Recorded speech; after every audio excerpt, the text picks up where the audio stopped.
Bible చెప్తుంది, ఏడవకు కుమారి, ఏడవకు. నీ కన్నీరు దేవుని సన్నిధిలో కారిస్తే అవి వృధా అవ్వదు. స్వీయ పరితాపంతో ఏడవకండి.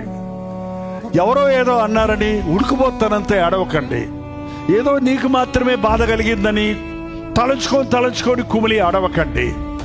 నీ కన్నీరు, నీ బాధ, నీ రోదన ఏదైనా ఉంటే అది దేవుని దగ్గర కుమ్మరించు. మనుషుల్ని అడిగితే అన్నీ దొరకవండి. మనకి ఏమీ దొరకవు చెప్పాలంటే. దేవుణ్ణి అడిగితే అన్నీ దొరుకుతాయి.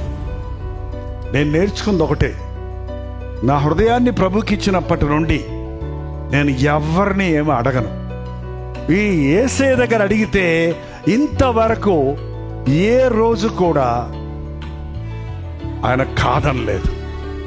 ఎప్పటికప్పుడు ఏది కావాలో ఆయన ఇస్తాడు. ఒకవేళ ఇవ్వలేదు